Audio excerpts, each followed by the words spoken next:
저는 서유진입니다. 올해 40이에요. 결혼한 지 11년 됐고 10살짜리 아들이 하나 있어요. 남편은 42살. 10년 넘게 중견기업에서 일하고 있는 회사원입니다. 누가 봐도 평범한 가정이에요. 하지만 이상한 낌새는 늘 사소한 데서 시작되잖아요. 그날도 그랬어요. 밤 10시가 조금 넘은 시간이었죠. 남편이 샤워 중이라 거실에 있는 그의 핸드폰이 울렸어요. 화면에 띄워진 메시지를 본 순간 가슴이 철렁했습니다. 유진아, 오늘 고마웠어. 제 이름과 똑같았거든요. 순간 머리가 하얘졌어요. 혹시 내가 보낸 걸까? 싶어 제 메시지함을 확인했지만 아니었어요. 전 그런 메시지를 보낸 적이 없었죠. 그날은 그냥 넘겼어요. 동명이인일 수도 있겠지.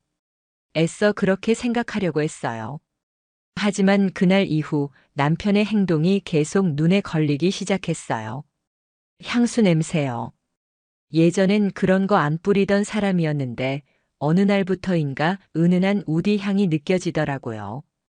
거울 보는 시간도 부쩍 늘었고요. 아침마다 셔츠를 고를 때면 괜히 멋부리는 느낌이랄까요. 여보, 요즘 왜 이렇게 늦게 와? 응, 요즘 회사에 신규 프로젝트 들어와서 야근이 많아. 그 말이 틀린 건 아닐지도 몰라요.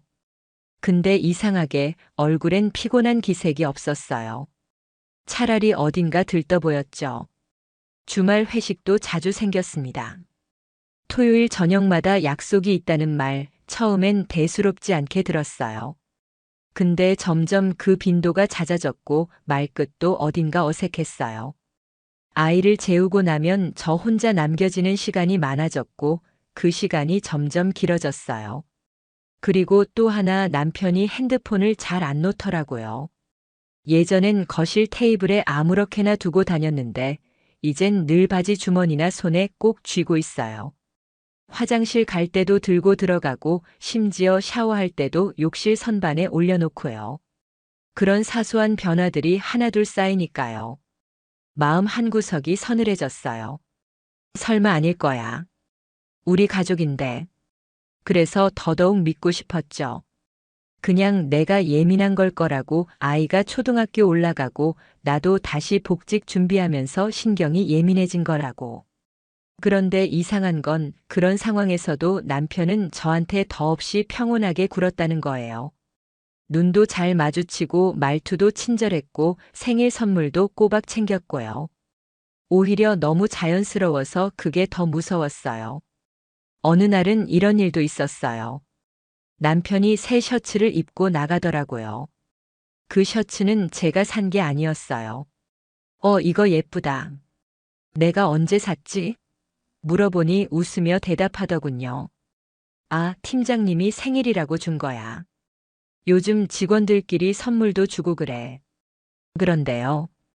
그 셔츠 선물이라고 하기엔 사이즈가 너무 딱 맞았어요. 입체적인 어깨선, 소매 길이, 컬러톤까지 정말 그 사람의 취향을 속속들이 아는 사람이 아니면 고르기 힘든 스타일이었어요. 저는 그때 확신했어요. 뭔가 이상하다. 이건 그냥 기분 탓이 아니구나. 그래서 조심스럽게 그의 차 블랙박스를 확인해 보기로 마음먹었습니다. 그게 우연이었는지 직감이었는지 모르겠지만 며칠 뒤 블랙박스 속 한 장면이 제 모든 생각을 뒤집어 놓았습니다. 어느 날 밤 저는 남편이 잠든 틈을 타 노트북을 켰어요. 차량용 블랙박스 메모리를 빼서 돌려봤어요. 화면 속 남편은 차를 도로변에 세웠고 30대로 보이는 여자가 탔어요. 카메라 화질이 아주 좋진 않았지만 그녀는 선글라스를 쓰고 있었고 긴 생머리에 회색 코트를 입고 있더라고요. 둘은 말없이 이동했어요. 목적지는 강남 쪽 호텔 앞이었고요. 거기서 남편은 차를 갓길에 세우고 여자를 먼저 내려줬습니다. 여자는 주변을 한번 두리번거리더니 아무렇지 않게 호텔 쪽으로 걸어갔어요. 남편은 그 뒤를 따라갔고요. 아무 말 없이 자연스럽게, 마치 늘 하던 일처럼. 순간 심장이 멎는 줄 알았어요. 설마 정말 저 안으로 같이 들어간 걸까? 그때 느꼈던 감정, 말로 설명이 안 됩니다. 가슴이 철렁했고 머릿속이 새하얘졌어요. 제가 뭘 본 건지 이해하고 싶지도 않았어요. 하지만 다시 돌려봐도 분명했어요. 두 사람이 호텔 앞에서 함께 내렸고 남편은 꽤 오랜 시간 돌아오지 않았어요. 그날 이후 저는 무너졌습니다. 눈앞에서 모든 게 부서지는 느낌이었어요. 남편의 말, 행동, 표정 하나하나가 다 거짓말 같았어요. 하지만 확실한 증거는 없었어요. 그 여자가 누구인지도 몰랐고 남편이 안에 들어갔는지도 직접 본 건 아니니까요. 결국 다음 날 저는 마음을 다잡고 남편을 미행해 보기로 했어요. 아이가 학교에 간 시간에 일부러 연차를 냈습니다. 남편은 오전 10시에 차를 끌고 나갔어요. 회사 방향이 아닌 성수동 쪽으로요. 저는 택시를 타고 멀찍이 따라갔어요. 심장이 미친 듯이 뛰더라고요. 차창 밖으로 남편의 차만 계속 바라보면서 아니길, 제발 아니길, 그 생각만 했어요. 그런데 그날도 똑같은 일이 벌어졌습니다. 낯선 여자가 차에 타더니 이번엔 신논현 쪽 모텔 골목에 차를 세웠어요. 남편은 차에서 내리지 않았어요. 그 여자가 혼자 내리더니 몇 분 후 다시 돌아왔어요. 손에 무언가를 들고 있었고 남편 창 쪽으로 건넸어요. 서류 같기도 하고 종이봉투 같기도 했는데 정확히는 보이지 않았어요. 그리고 둘은 헤어졌어요. 그게 더 이상했어요. 보통 불륜이라고 하면 뜨겁게 만나고 애틋하게 헤어지는 거라 생각하잖아요. 근데 둘은 너무 담담했어요. 서로 쳐다보지도 않고 말도 없이 각자 자기 길로 걸어갔어요. 마치 오래된 공범처럼요. 그 장면을 보면서 머릿속에 수많은 생각이 스쳤어요. 이 사람 누구지?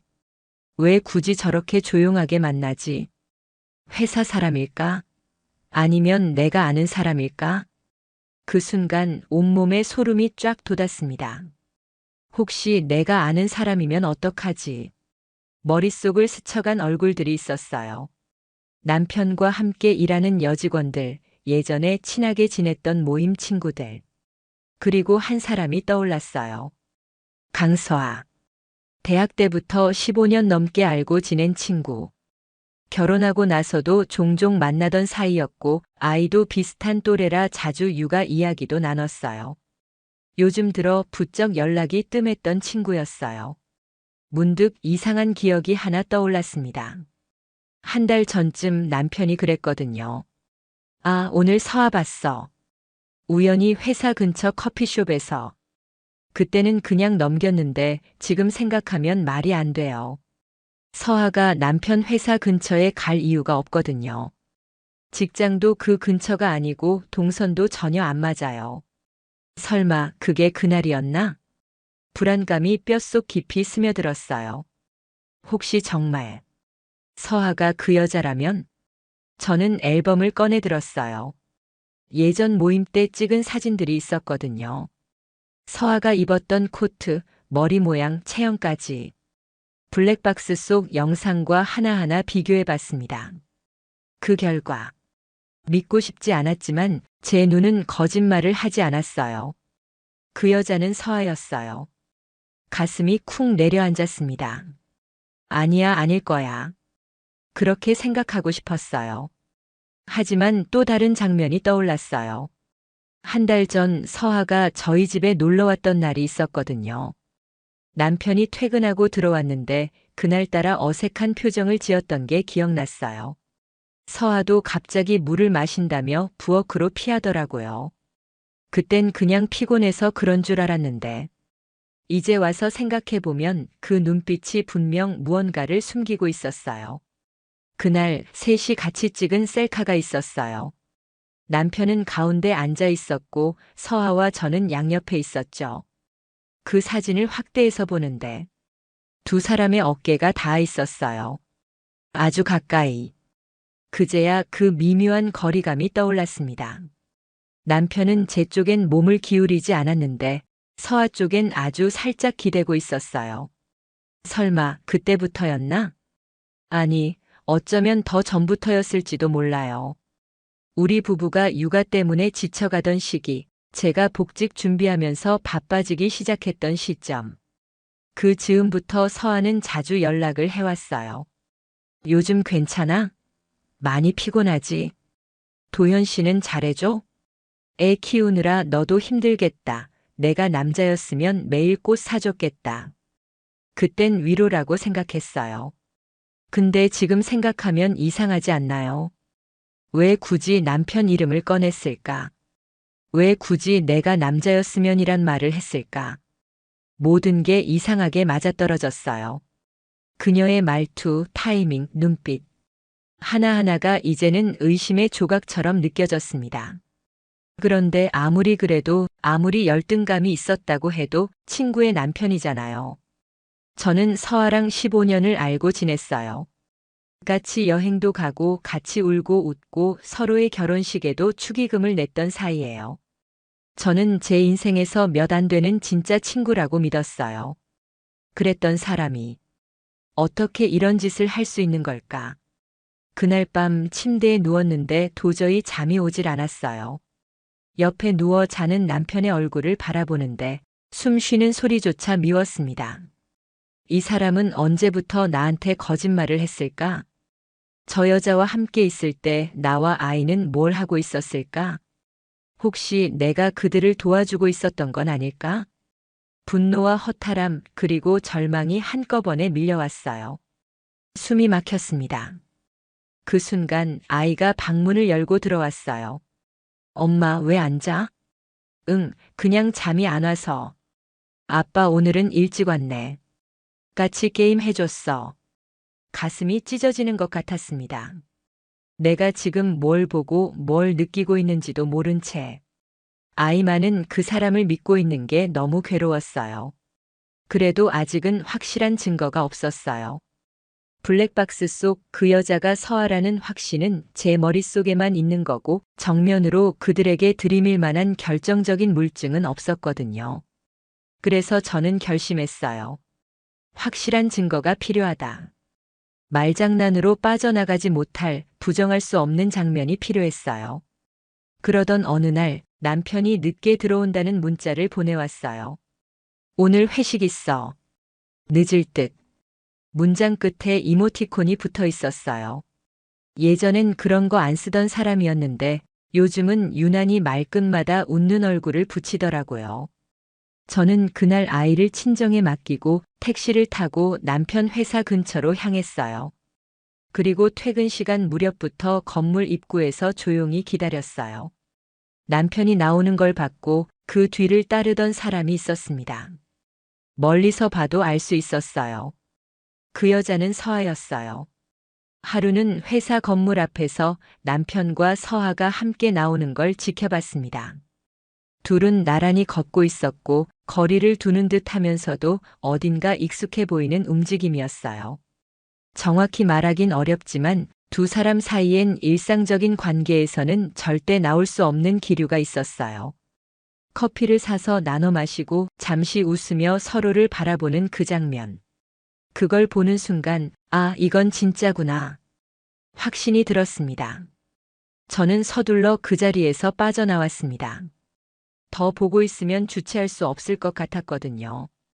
다음 날 아침 아무렇지 않은 척 아침밥을 차렸습니다. 남편은 전날 늦게 들어왔고 씻지도 않고 침대에 쓰러져 잤어요. 식탁에 앉은 남편이 말했어요. 요즘 많이 힘들지? 애 키우랴 복직 준비하랴. 그 말이 너무 가식적으로 들렸습니다. 속으로는 차가운 웃음이 나왔어요.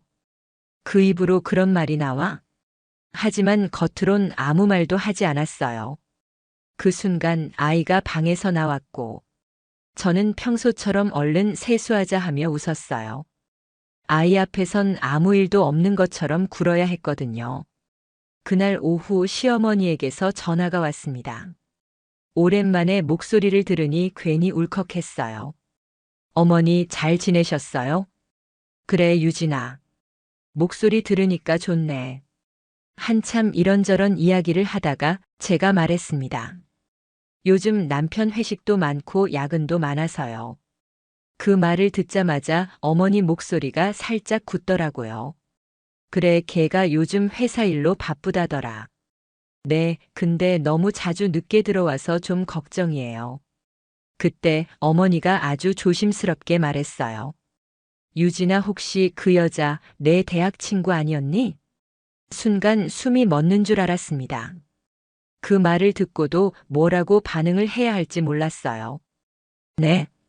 아니, 그냥 예전에 도현이가 무심코 그런 말 한 적 있어서. 근데 그냥 넘어간 거긴 한데. 전화기 너머로 들려오는 어머니 목소리가 점점 작아졌어요. 그 말을 듣고 나니까 머리가 멍해지더라고요. 그럼 이미 다 알고 있었던 건가? 나만 몰랐던 거야? 그 말투 그냥 물어본 게 아니었어요. 이미 짐작하고 있었고 그냥 확인하고 싶었던 말투였어요. 이제 확실해졌어요. 남편은 그리고 서아는 둘이서 나를 철저히 속이고 있었어요. 그것도 오래전부터. 그날 밤 저는 거실 소파에 앉아 한참을 멍하니 앉아 있었어요. 무슨 생각을 하고 있었는지도 잘 기억이 안 나요. 그냥 눈물만 계속 나더라고요. 울지 않으려고 해도 저절로 흐르는 눈물 있잖아요. 소리도 못 내고 그냥 뺨을 타고 주르륵 떨어지는 그 눈물. 그런 제가 한심해 보이기도 했고 처참하다는 생각도 들었고요. 그리고 그 순간 마음속에서 딱 한마디가 튀어나왔어요. 증거가 필요해. 그래야 이걸 끝낼 수 있으니까요. 그래야 나중에라도 후회하지 않으니까요. 단순히 외도로 끝날 문제가 아니었어요. 가족을 배신했고 친구를 배신했고 무엇보다 저 자신을 부정당한 기분이었어요. 그냥 넘어갈 수는 없었어요. 절대. 그래서 저는 남편의 지갑에서 법인카드 사용 내역이 적힌 영수증들을 모으기 시작했습니다. 그중 일부는 호텔, 레스토랑, 고급 카페, 마사지 숍 같은 곳이었어요. 야근이라더니 이런 데 갔었구나. 하나하나 볼 때마다 속이 뒤집히는 느낌이었어요. 남편의 노트북에도 몰래 접속했어요. 메일함, 브라우저 기록, 캘린더까지 뒤졌습니다. 그리고 놀랍게도 그 안에서 서하의 이름이 저장된 캘린더 일정을 발견했어요. 서하 미팅, 오후 2시 삼성동 파리바게트 옆 카페. 이게 무슨 미팅이지? 남편은 기획팀이고 서하는 프리랜서 육아 크리에이터인데 도저히 설명이 안 되는 메모였어요. 그날부터 저는 하나씩 모으기 시작했어요. 하나도 흘리지 않고 차곡차곡 증거를 쌓기로. 그리고 이 일이 진짜였다는 걸 법적으로도 사회적으로도 인정받게 만들기로. 그날 이후 저는 진짜 달라졌어요. 감정에 휘둘리지 않기로 했어요. 눈물. 이제 그만이었어요. 더 이상 울지 않았어요. 대신 증거를 모으기 시작했죠. 남편이 회식한다는 날은 일부러 차 블랙박스를 통째로 백업해뒀어요. 폰을 꺼놓는 시간이 몇 시인지, 정확히 몇 시에 귀가하는지 앞뒤 상황을 다 정리했어요. 그리고 카카오톡 대화 백업도 확인했죠. 다행히 연결되어 있던 PC 카카오톡에 자동 로그인된 기록이 있었거든요. 들어가 보니까 익명에 저장 안 된 번호들과의 대화가 수두룩했어요. 그중 한 명. 말투, 이모티콘, 보내는 시간대. 딱 봐도 서하였어요. 오늘도 짜증났지? 나랑 있을 땐 그냥 웃기만 해. 너 없으면 진짜 못 버텨. 오늘 입은 셔츠 진짜 잘 어울렸어. 내가 고른 거라 그런가? 숨이 막혔습니다. 온몸에 소름이 돋았어요. 그들이 어떤 말을 나눴는지는 굳이 더 보지 않아도 알 수 있었어요. 그제야 예전에 남편이 말했던 한마디가 떠올랐어요. 서아랑은 연락 잘 안 해. 너랑 친구니까 괜히 어색해서. 거짓말이었죠. 그들은 계속 연락하고 있었고 아주 사적인 감정이 오가는 사이였어요. 그날 밤 변호사 사무실을 검색했습니다. 이혼 소송, 상간자 위자료 법적 대응. 그동안은 멀게만 느껴졌던 단어들이 이젠 너무 현실적으로 다가왔어요. 그리고 다음 날 오전 저는 법률 상담 예약을 넣었습니다. 아이 등교시키고 모자 눌러 쓰고 혼자 조용히 지하철을 타고 강남에 있는 로펌으로 갔어요. 상담실에서 마주한 변호사는 침착하고 조용한 분이었어요. 제가 준비한 자료를 조용히 살펴보더니 고개를 끄덕였어요. 이미 수집하신 자료가 상당히 체계적이시네요. 블랙박스 메시지 캡처 카드 내역. 여기에 상대 여성이 지인이라면 상간자 소송도 가능합니다. 그 말을 듣고 나니 가슴 한켠이 시렸어요. 친구한테 소송을 건다는 게 정말 이렇게까지 해야 하나 싶었거든요. 하지만 변호사의 말은 단호했어요. 믿었던 사람에게 배신당한 것도 상처지만 그걸 가만히 넘기면 2번 상처받는 겁니다. 그 말이 꽂혔어요. 2번 상처받지 않으려면 행동해야 했어요. 집으로 돌아와 서랍을 열었습니다. 남편과 서하가 함께 찍은 예전 사진들, 함께 했던 모임 사진, 문자 내역, 영수증. 하나하나 파일로 정리했어요. 그리고 집 안 곳곳을 다시 살폈어요. 서랍, 쓰레기통, 빨래통까지요. 서랍 안에는 이상한 명함이 하나 있었어요. 오피스텔 분양 상담 강서아. 직접 만든 개인 명함이었죠. 그녀가 요즘 SNS 외에도 부동산 컨설팅을 시작했다고는 들었는데 남편이 왜 그걸 갖고 있었을까요? 또 하나. 남편 바지 뒷주머니에서 나온 영화 티켓. 1인 관람이었지만 좌석 번호는 2자리였어요. 저와는 영화 본 적이 없는 날짜였고요.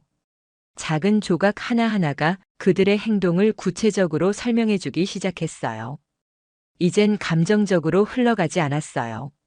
모든 걸 차분하게 정리했고 법적 대응을 위한 증거 폴더를 만들어 저장했어요.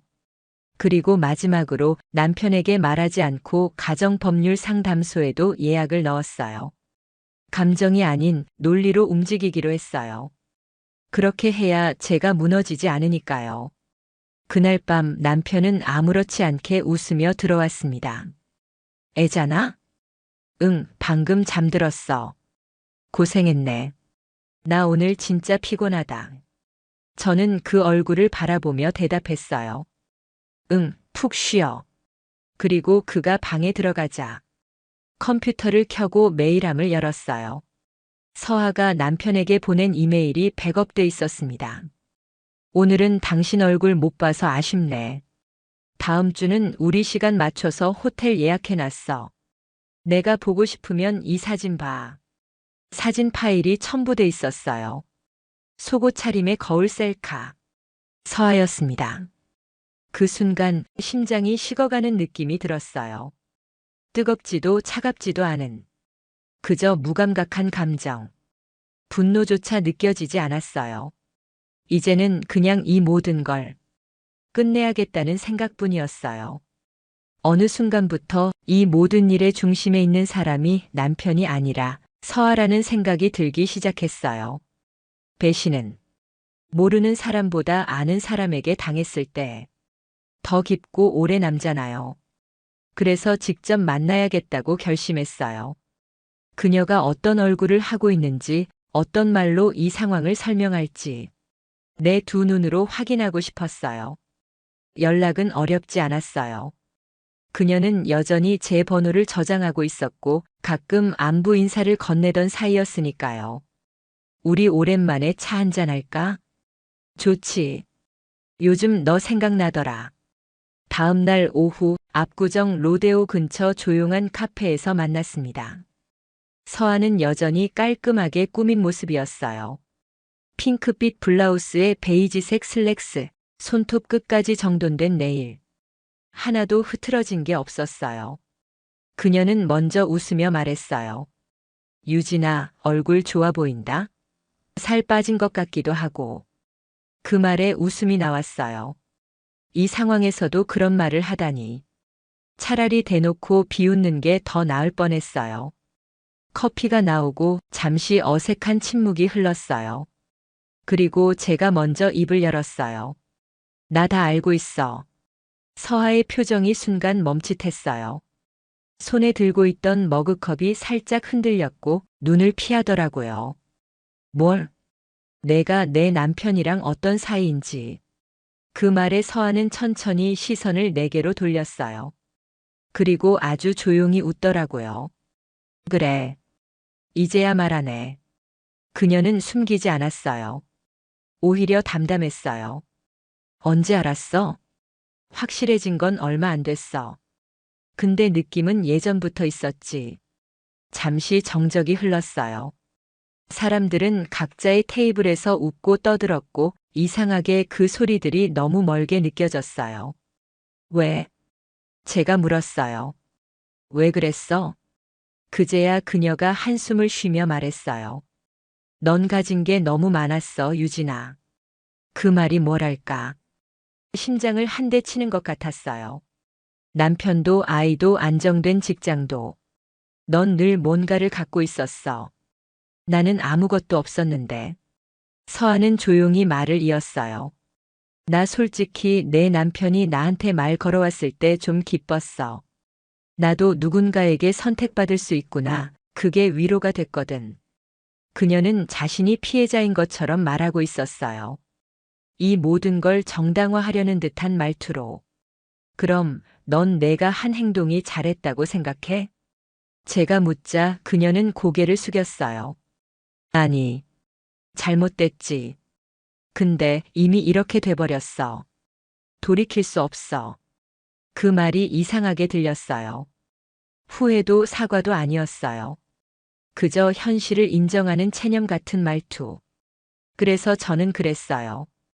그래. 돌이킬 수 없어. 근데 책임은 져야겠지. 서하는 고개를 들고 저를 바라봤어요. 그리고 처음으로 조금은 당황한 눈빛이었어요. 나 뭘 어떻게 하면 되는데? 그 말에 저는 아무 말도 하지 않았어요. 가방에서 작은 녹음기를 꺼내서 보여줬어요. 그 순간 서하의 얼굴이 하얗게 질렸어요. 설마 지금 이거 다 녹음한 거야? 응. 너한테도 말할 기회를 주고 싶었어. 그녀는 아무 말도 하지 못했어요. 손가락이 살짝 떨리고 있었고 입술이 바짝 마른 채 말없이 컵만 만지작거렸어요. 그 모습을 보면서 속이 시원하다기보단 이제야 모든 퍼즐이 맞춰졌다는 생각이 들었어요. 나는 이 장면을 보기 위해 그동안 참고 속고 견뎠던 거구나. 자리에서 일어나며 말했어요. 이제 알아야 할 사람들한테 알릴게. 유진아, 잠깐만 우리 이러지 말고 그냥. 너랑 나 사이에 그냥은 없어. 그 말을 남기고 카페를 나왔어요. 걸어 나오는 내내 심장은 미친 듯이 뛰었고 손끝이 얼얼했어요. 하지만 단 하나 확신할 수 있었어요. 이건 시작일 뿐이라는 거. 카페에서 서하와 헤어지고 돌아오는 길, 저는 처음으로 똑바로 숨을 쉬는 느낌이었어요. 속이 시원하진 않았어요. 후련하지도 않았고요. 그런데 이상하게도 이제야 내가 주도권을 쥐었다는 느낌이 들었어요. 그 전까지는 계속 끌려다녔거든요. 모르고 당하고 속고. 근데 이제는 아니었어요. 이젠 내가 알고 있고 내가 선택할 수 있었어요. 집에 돌아와 노트북을 켜고 하던 증거 정리를 마무리했습니다. 녹음 파일을 날짜별로 정리하고 블랙박스 영상, 카드 내역, 메일 캡처 모두 이름 붙여 폴더에 정리했어요. 그리고 다음 날 이혼 소장을 작성했습니다.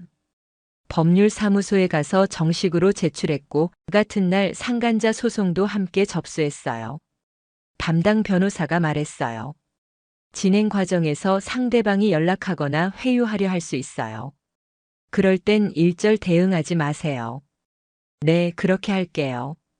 그리고 그 다음 회사에 익명 제보를 넣었습니다. 남편의 직장은 윤리 규정이 엄격한 곳이었어요. 특히 직장 내 외도나 사내 커넥션 관련 문제에 예민했죠. 남편이랑 서아가 사내 커피숍, 사내 복지몰, 법인카드까지 엮여 있다는 증거를 정리해서 윤리 경영실에 제보 메일을 보냈어요. 물론 이름은 밝히지 않았어요. 그들이 어떻게 반응할지 모르니까. 하지만 팩트만 정리된 자료였고 누가 봐도 그냥 넘길 수 없는 내용이었어요. 그리고 기다렸어요. 아무 일 없는 척. 아이를 학교에 데려다 주고 아침밥을 차리고 남편이 집에 오면 웃으며 맞이했어요. 그가 모르는 사이 모든 판이 바뀌고 있었죠. 이틀 후 남편은 퇴근하고 돌아오자마자 말했어요. 오늘 윤리실에서 미팅 잡혔어. 우리 팀 내에서 내부 제보가 들어왔다더라. 그 말에 순간 고개가 끄덕여졌지만 속으로는 이렇게 생각했어요. 시작됐구나. 뭔 일인데? 글쎄 누가 우리 팀 법인카드 사용 내역 가지고 문제 삼았나 봐. 작년 11월 거까지 다 까보겠대. 심장이 콩콩 뛰었어요.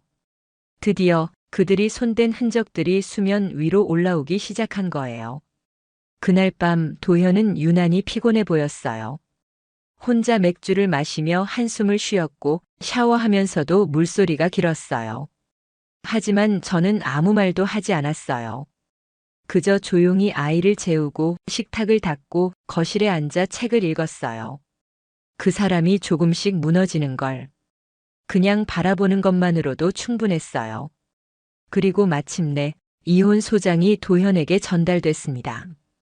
그날 아침 도현은 편지 봉투를 들고 거실에서 한참을 서 있었어요. 한참을 뜯지 못하다가 결국 조용히 봉투를 열었고 종이를 들여다보다가 저를 쳐다봤어요. 이게 뭐야? 보면 알잖아. 너 진심이야? 응. 아주 진심이야. 그 사람은 아무 말도 못했어요. 처음 보는 표정이었어요. 놀람도 분노도 아닌 그냥 낯선 사람처럼 저를 보는 표정. 그리고 몇 초 후에 말했어요. 이렇게까지 해야 돼? 그 말에 웃음이 나왔어요. 그럼 어떻게 해야 했는데? 나 모른 척하고 내가 외도하는 거 눈 감아주면서 앞으로도 계속 같이 살아줘야 했어?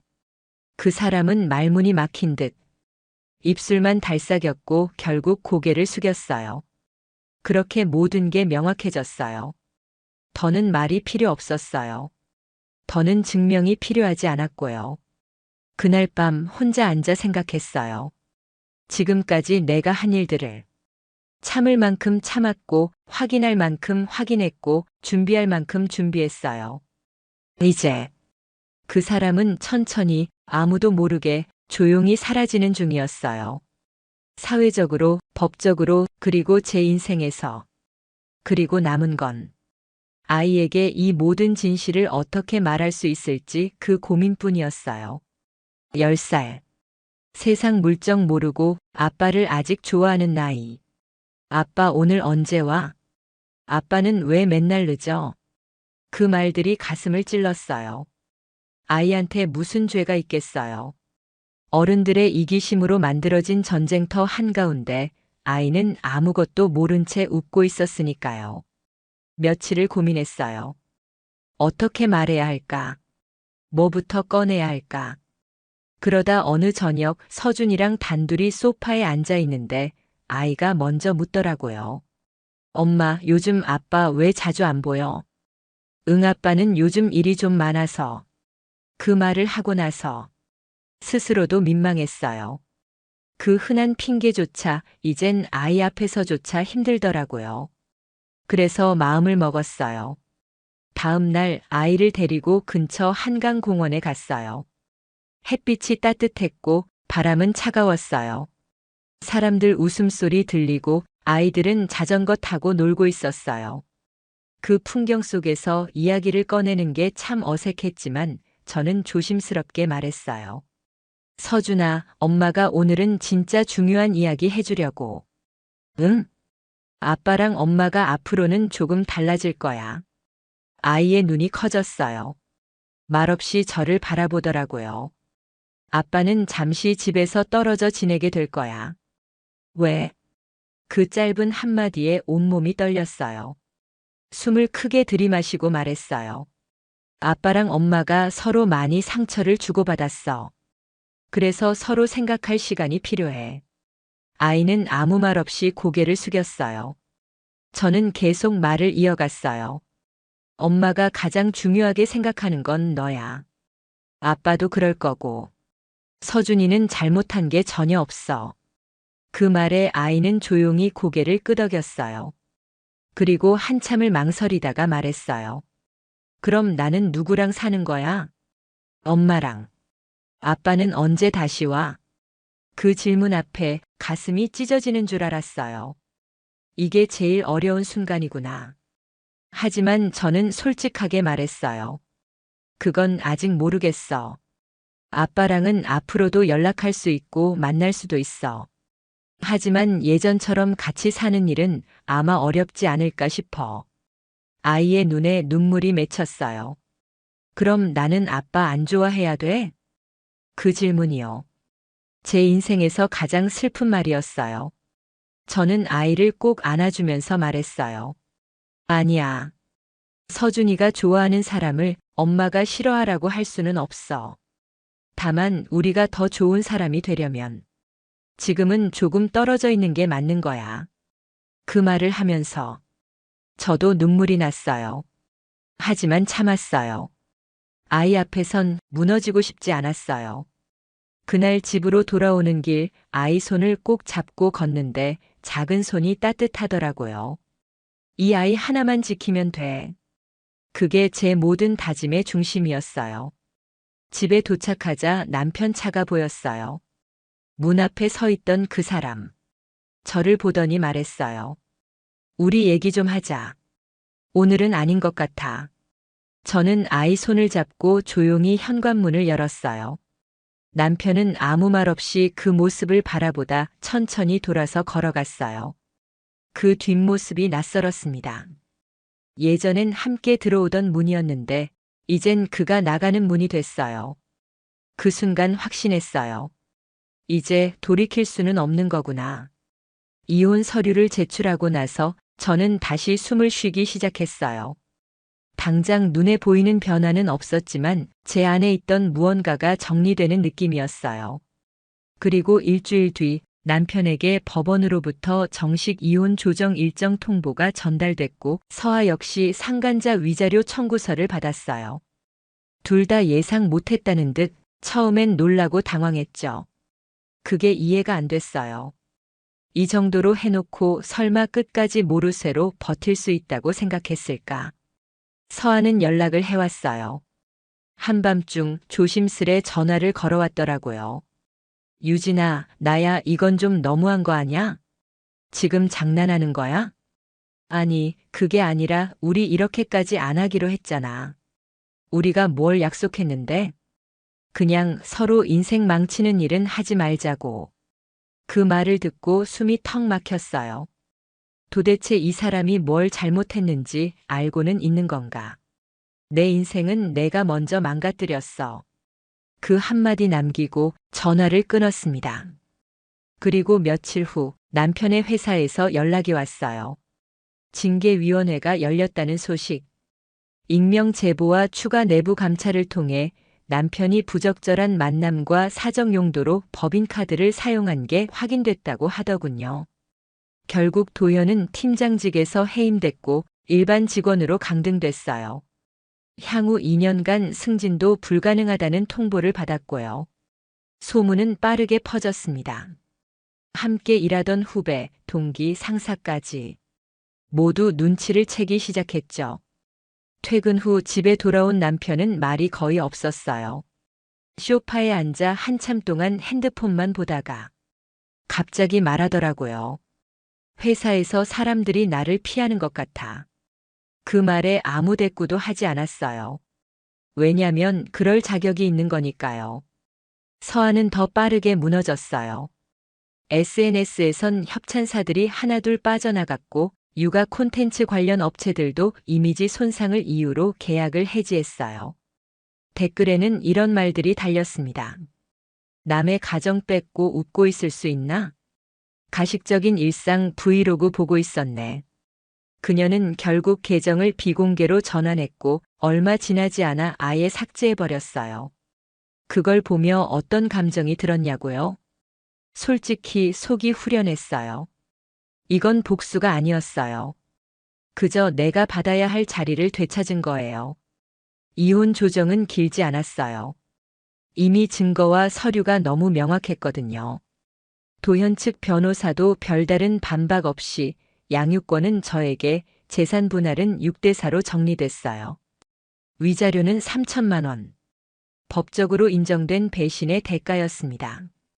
서아에 대한 상간자 소송은 조정 없이 정식 재판으로 넘어갔어요.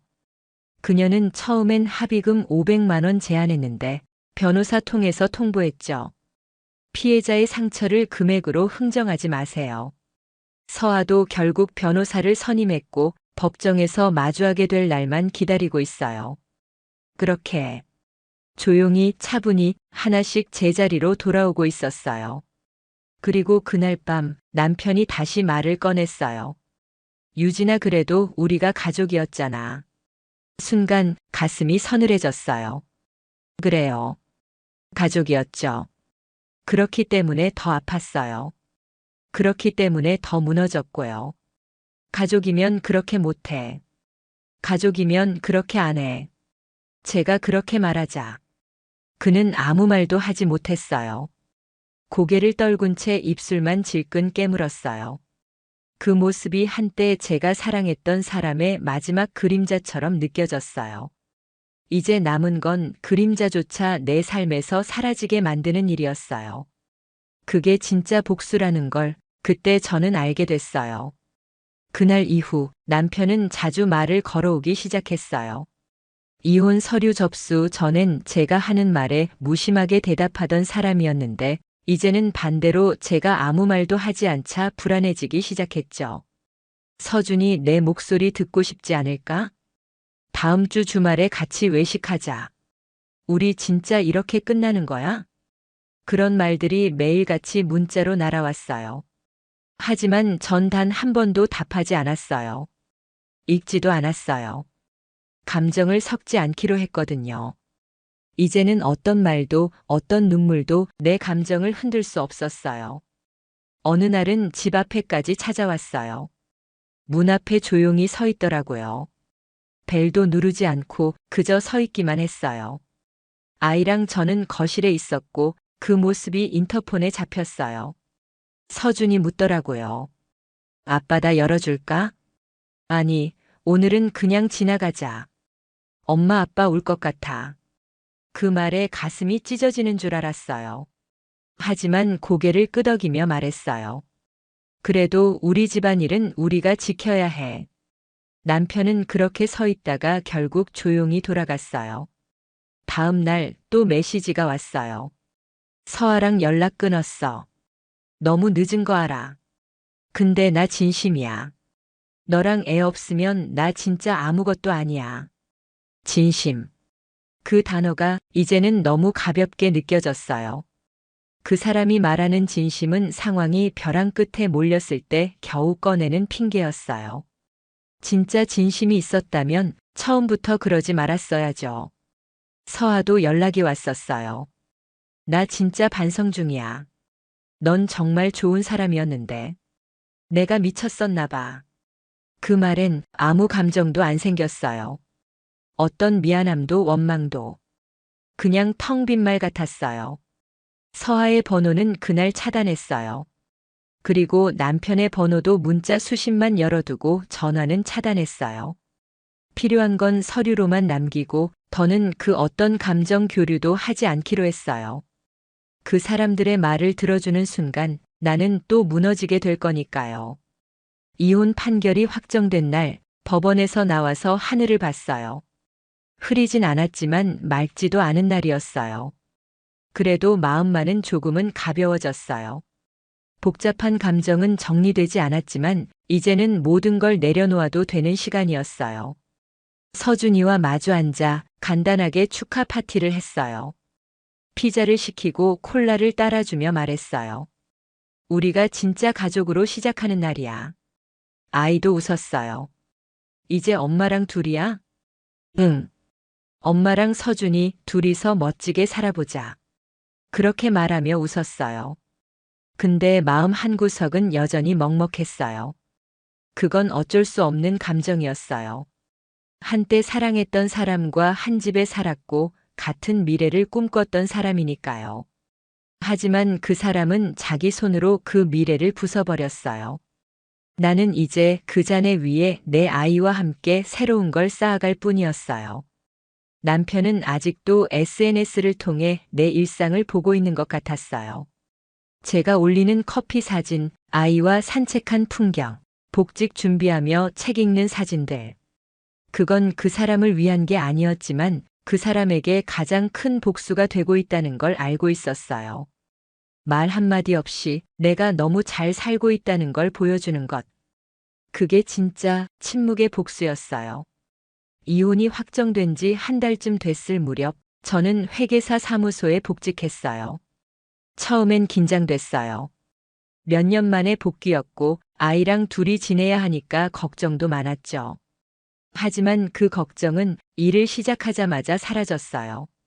하루 종일 숫자와 문서 속에 파묻혀 있으니까 쓸데없는 생각을 할 시간조차 없더라고요. 그리고 무엇보다 제 자리를 다시 찾았다는 감각. 그게 제일 컸어요. 일과 육아를 병행하는 게 쉽지는 않았지만 서준이는 생각보다 훨씬 잘 따라와 줬어요. 학원 끝나면 사무실 근처 독서실로 오고 퇴근 시간 맞춰 같이 집에 가고 사무실에서 같이 컵라면을 먹기도 했어요. 엄마, 나 이런 거 먹는 거 좋다. 우리 둘만의 비밀 같아. 그 말이 어찌나 기특하던지 눈물이 날 뻔했어요. 그렇게 우리는 진짜 둘만의 일상을 만들어가고 있었어요. 반면 남편은 이따금씩 후배들한테 소문으로 들었어요. 출근은 하지만 말도 거의 없고 회의 때도 무기력한 눈빛. 한때 사내에서 인정받던 팀장이 이제는 조용한 존재가 됐다더군요. 그 사람은 멈추지 않고 계속해서 제 SNS를 계속 들여다보고 있는 것 같았어요. 직접 확인하진 않았지만 친구 계정 통해서 몰래 본다는 말이 들려왔어요. 제가 올린 커피 사진, 아이랑 셀카, 퇴근길에 찍은 야경, 책상 위 수첩 하나. 그 사람은 아마 그걸 보면서 이제 자기가 들어올 수 없는 세계가 됐다는 걸 느끼고 있을 거예요. 처음엔 조금은 신경이 쓰였어요. 내 삶을 감시하듯 지켜보는 사람이 있다는 게 기분 나쁜 일이구나 싶었죠. 근데 어느 순간 그조차 아무 의미 없어졌어요. 그건 그냥 혼자 멈춰 있는 사람이 할 수 있는 유일한 행동이었으니까요. 반면에 저는 계속 움직이고 있었어요. 계속 살아가고 있었고요.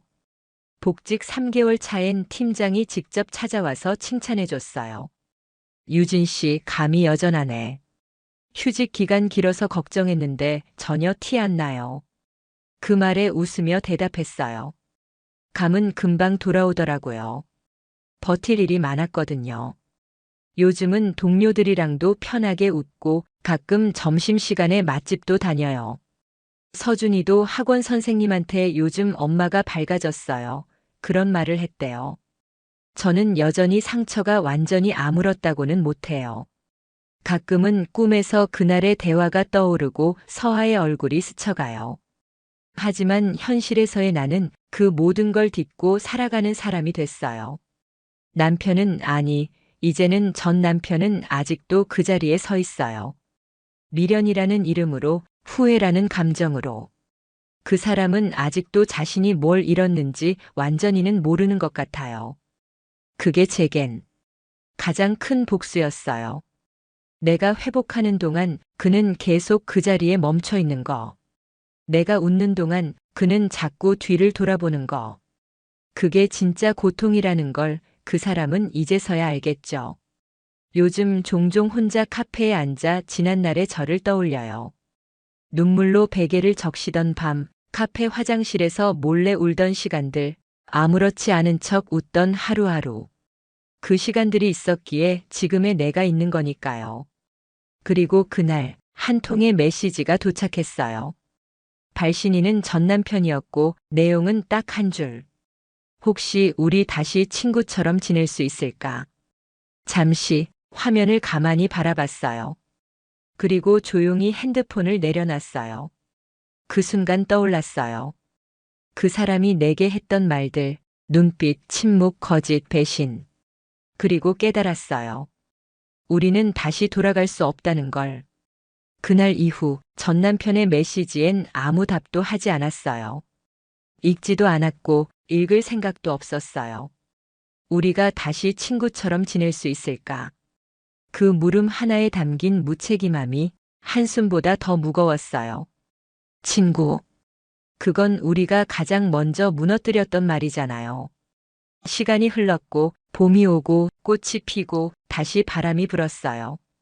저는 계속 살아갔어요. 일하고 아이 키우고 가끔은 웃고 가끔은 멍하니 하늘을 바라보며 그렇게 지냈어요. 그러던 어느 날 지인의 결혼식이 있었어요. 그 장소는 아이러니하게도 제가 결혼식을 올렸던 그 호텔이었어요. 마치 뭔가를 확인하듯 저는 평소보다 더 차려입고 갔어요. 딱히 누구에게 잘 보이고 싶어서가 아니라 그냥 그날만큼은 내가 나 자신을 가장 당당하게 느끼고 싶었거든요. 예식이 끝나고 연회장에서 동창들과 인사 나누고 있을 때 멀리서 낯익은 그림자가 보였어요. 전 남편이었어요. 우리는 동시에 서로를 봤고 잠시 시간이 멈춘 듯 했어요. 그가 천천히 다가왔고 저는 미동도 하지 않았어요. 가까이 다가온 그는 조심스레 말을 꺼냈어요. 오랜만이다. 응. 이런 데서 보게 될 줄 몰랐네. 그러게. 어색한 인사가 오고 갔고 잠시 침묵이 흘렀어요. 그가 말했어요. 요즘 SNS 보면서 내가 잘 지내는 것 같아서 다행이다. 저는 아무 대답도 하지 않았어요. 그가 또 말했어요. 너는 참 변한 게 없구나. 아니, 오히려 더 단단해진 것 같아. 그 말에 조용히 웃었어요. 고마워. 무너지지 않으려고 오래 버텼거든. 그는 또 한참을 망설이다가 말했어요. 혹시, 정말 혹시인데 우리 다시 친구처럼이라도 지낼 수 있을까? 그 말을 듣고 저는 그를 조용히 바라봤어요. 그리고 천천히 말했어요. 내가 기억하는 너는 지금 내가 아니야. 그는 말을 잇지 못했고 저는 가방을 들고 자리를 떴어요. 걷는 동안 발걸음이 무겁지 않았어요. 오히려 가벼웠어요. 돌아보지 않았어요. 돌아볼 이유가 없었으니까요. 그리고 그 순간 확실히 알았어요. 복수는 상대를 쓰러뜨리는 게 아니라 그 사람 없이도 내가 아무렇지 않게 살아가는 거라는 걸. 이제 그 사람의 존재는 내 삶에서 없어도 되는 페이지가 됐어요. 지워지진 않겠지만 넘기고 지나갈 수 있는 페이지. 그리고 그 페이지엔 이 문장을 적어두고 싶었어요. 모든 복수는 잊지 않는 것부터 시작된다. 그럼 계약서에 서명해, 자기야. 이제부터 모든 게 이렇게 될 거야. 그녀는 담담히 말했다. 눈앞에서 벌어지는 이 상황은 현실이라고 믿기 어려웠다. 내 아내가, 내가 사랑했던 그 여자가 지금 다른 남자의 손을 잡은 채 내게 동의를 요구하고 있었다. 단순한 외도가 아니었다. 그들은 계획적이었다. 그리고 나는 서명이라는 단어 앞에서 인간으로서의 존엄과 감정을 시험받고 있었다. 사랑이 배신으로 바뀌는 순간 가장 먼저 무너지는 건 믿음도, 관계도 아닌 자신에 대한 확신이다. 나는 단지 남편이 아니었다. 나는 이 가정의 지지대였고 조용히 책임을 다해왔던 사람이다. 하지만 그날 밤 아내 정지은과 친구 김성우는 나에게 단 하나의 선택지를 던졌다. 그들은 사랑을 나누고 있었고 이제는 내 앞에서 그들의 새로운 질서에 참여할 것인지 묻고 있었다. 그저 떠나는 것조차 쉬운 일이 아니었다. 내 감정은 배신감과 경멸, 그리고 슬픈 호기심 사이에서 휘청거렸다. 도대체 어떻게 이런 일이 가능할까? 그날 이후 나는 남편이 아니라 조사자가 되었다. 그리고 그들이 결코 예상하지 못한 방식으로 진실을 끌어내기 시작했다. 세상에 이런 일이 있을 수 있을까? 내가 사랑한 여자가, 내가 함께 살아온 여자가 내 등 뒤에서 나와 함께하는 남자와 모든 것을 나누었다. 그들이 나에게 고백했을 때 나는 그저 얼어붙을 수밖에 없었다. 도대체 내가 뭐가 부족한 걸까? 내가 알고 있던 모든 것이, 내가 믿었던 모든 것이 무너지는 순간 나는 무엇을 해야 할지 몰랐다. 하나는 내 아내의 정지은을 통해서 우리가 아는 친구를 통해 만났다. 그와 정지은은 잘 지냈고 함께 시간을 보내기 시작했다. 그는 나에게 위협을 주지 않았다. 항상 정중하고 기분 좋게 대했다. 하지만 다른 사람의 아내와 관계가 있으면 조심스러워지게 마련이다. 그들은 내가 일하는 동안 몰래 만나 즐거운 시간을 보냈지만 아무리 즐겨도 뭔가 빠진 느낌이었다. 그들은 12월 어느 밤 얽힌 감정을 정리하기 위해 진지한 대화를 나누기로 결심했다고 했다. 정지은은 저녁 식사 후 그와 함께 시간을 보내자며 카드 게임을 제안했다. 그는 저녁 8시쯤 도착했고 정지은은 반갑게 맞이하며 자연스럽게 인사를 건넸다. 내 생각에 그다지 이상하지 않았다. 어쨌든 그들은 오랜 친구였기 때문이다. 우리는 소파에 함께 앉았고 나는 그에게 냉장고에서 맥주를 가져다 주었다. 내가 돌아왔을 때 정지은과 그는 나란히 앉아 있었다. 두 사람은 다소 긴장된 분위기 속에서 손을 마주 잡고 있었고 나는 직감적으로 뭔가 심상치 않음을 느꼈다. 무슨 일이야, 얘들아? 나는 조심스럽게 물었다. 정지은은 내 눈을 바라보며 입을 열었다. 자기야, 우리가 이야기해야 할 게 있어. 앉아서 듣는 게 좋겠어. 나는 숨을 고르며 자리에 앉았고 그녀는 계속해서 말을 이었다. 그는 지난 2달 동안 나와 자주 연락하며 많은 대화를 나눴어. 생각보다 감정이 깊어졌고 나도 당황스러워. 하지만 나는 너를 사랑해. 그렇다고 이 상황을 숨기고 싶지 않아. 그래서 우리가 솔직하게 말하고 내 의견을 듣고 싶었어. 그는 그녀의 말을 이어받았다. 우리는 서로를 외면하기 힘들었어. 하지만 너에게 피해를 주고 싶지 않았어. 그래서 이 상황을 정리하기 위해 하나의 제안을 준비했어. 우리가 이어지는 걸 허락해주고 내가 이를 받아들일 수 있다면 함께 고민해보고 싶었어. 그는 조심스럽게 미소 지었다. 정지은도 덧붙였다. 사실 너도 혼자 끙끙 앓기보다는 우리 셋이 솔직하게 얘기하면서 방법을 찾는 게 더 좋을 거라 생각했어. 우리 결혼도 너의 감정도 무시하고 싶지 않아. 나는 내가 무엇을 생각하는지 어느 정도 알 수 있었어. 사실 내가 어떤 고민을 하는지 알고 있었고 그래서 이 방식을 제안한 거야. 우리 모두를 위해 더 나은 방향이 될 수도 있으니까. 그가 다시 말을 이었다. 그래서 너의 동의가 필요했어. 문서로도 정리해봤어. 계약서에는 모든 당사자가 이 조건을 수락한다는 간단한 문구가 있었다. 나는 정지은이 가방에서 꺼낸 서류를 살펴보았다. 몇 가지 조항은 그녀와 그가 계약이 실패할 경우 법적 책임을 지지 않도록 면책을 준다고 되어 있었고 나는 이혼 절차를 시작하기로 결심했다. 일부 항목에는 포옹이나 친밀한 신체 접촉이 포함되어 있었으며 그들의 관계를 정당화하려는 의도가 보였다. 나는 할 말을 잃고 입술이 바짝 말라왔다. 정지은은 차분히 말했다. 나는 아직도 너를 사랑하지만 그도 내게 특별한 사람이야. 개인의 감정 문제라기보다는 나 자신에게 솔직해지고 싶었던 거야. 그도 나와 같은 마음이라는 걸 느끼고 있어. 그는 고개를 끄덕이며 내 반응을 기다렸다. 이제 계약서에 서명해줘. 앞으로의 모든 건 이 기준에 따라 진행될 거야. 나는 마음이 복잡했고 무엇을 선택해야 할지 혼란스러웠다. 이혼은 원하지 않았지만 이 상황을 받아들이기엔 너무도 벅찼다. 두 사람은 여전히 손을 맞잡고 있었고 나는 숨을 크게 내쉬었다. 정지은은 내게 다가와 조용히 말했다. 부디 감정적으로 반응하기보다 우리가 말한 걸 한번 천천히 생각해줘. 나는 그들에게 이걸 숨길 수 없었다. 그리고 이게 옳은 일인지 확신이 서지 않았다. 나는 여러 차례 다른 사람들에 대한 감정을 분석하는 일을 했었지만 그것은 내가 처리 중인 사건에 관련된 것이었다.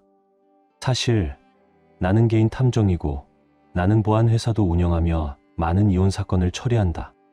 나는 분명히 충분히 조사를 하지 않았기 때문에 이제는 조사자의 모드로 전환했다. 그들이 예상하지 못했을 것이라고 확신한다. 나는 내 작은 녹음기를 꺼내 녹음 버튼을 눌렀다. 확인 차원에서 우리 대화를 녹음해도 괜찮겠습니까? 향후에 있을 수 있는 논란을 없애기 위해서요. 내 마음의 평화를 위해서입니다. 이해하셨나요? 여기에는 많은 법적 용어들이 있네요. 두 분 모두 이미 서명하셨죠? 네. 성우이 말했다. 우리는 시간을 절약하고 싶었어요. 우리는 내가 이것에 동의할 거라는 걸 알았어. 김보라 공증인이 곧 와서 내 동의를 공증할 거야. 그 다음에 우리는 그것을 즐기기 시작할 수 있어. 그는 크리스마스 아침에 아이처럼 미소를 지었다. 확실히 하자면 내가 얼마나 이 일에 대해 몰랐던 거지. 믿을 수 없어. 내가 눈치를 못 챘다는 게. 정지은이 웃으며 말했다. 우리는 결혼한 지 4년 반 됐고 그중 2년 반 동안은 김성우와 내가 사랑을 나눴어. 그리고 그걸 그렇게 표현하지 말아줘. 그는 내 소울메이트야. 이 시간 동안 우리는 진짜 사랑을 나누었어. 아마 내가 조금 과해졌을지도 몰라.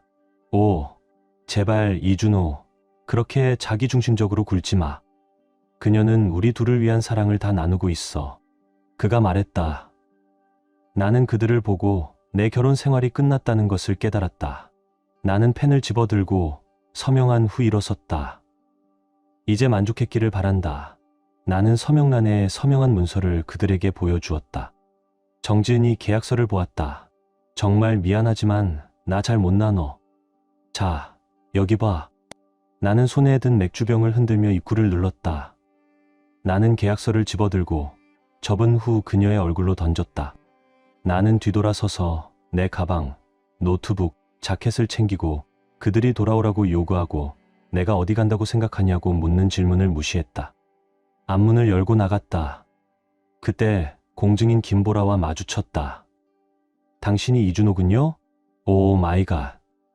나는 내 트럭에 올라타 차를 뒤로 빼며 기어를 넣고 핸들을 왼쪽으로 돌렸다. 앞마당을 지나 로즈부시를 넘으며 도로 가장자리를 벗어나면서 렉서스를 스쳤다. 나는 지금 10대처럼 행동하고 있다는 걸 알았다. 소송이라도 하라고. 적어도 그 사람은 아직 살아있다. 나는 그녀의 부모님 집으로 향했다. 적극적으로 나가기로 결심했지만 비록 나는 장인어른과 장모님을 매우 사랑하지만 내가 악역이 되는 것은 원하지 않았다. 내 전화가 메시지와 문자가 쏟아지기 시작했다.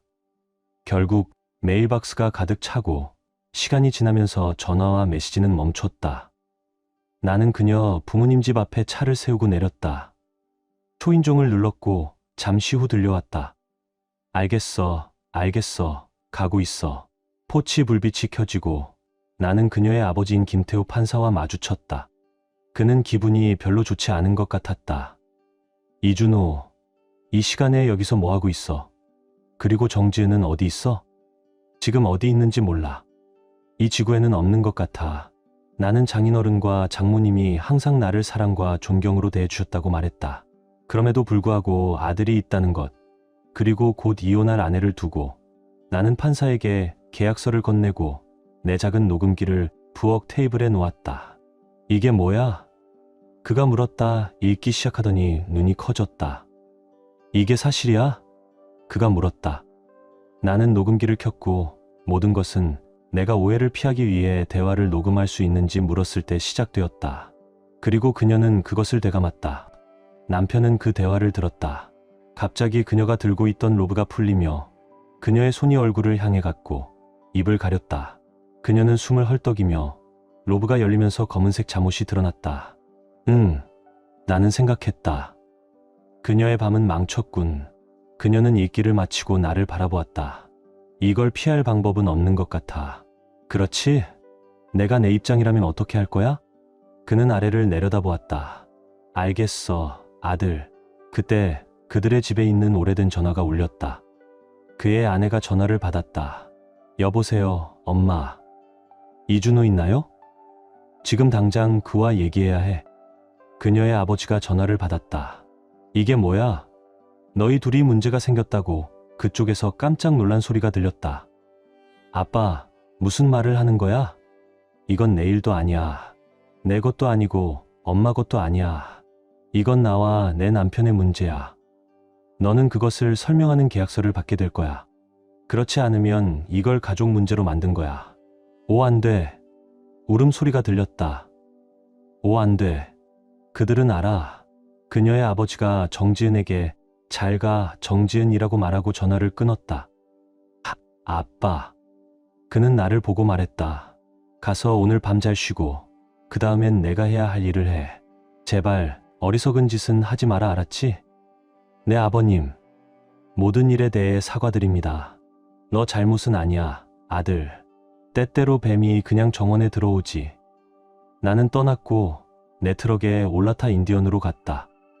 일주일 동안 체크인했다. 나는 미니바를 읽기 시작했고 갑자기 쓰러져 바닥에 구토를 했다. 옷을 입은 채로 샤워로 기어갔고 씻고 나서 침대에 쓰러졌다. 나는 꿈의 세계로 빠져들었다. 다음 날 아침 나는 일어나서 정신을 차리고 내가 깨끗한 옷이 없다는 걸 깨달았다.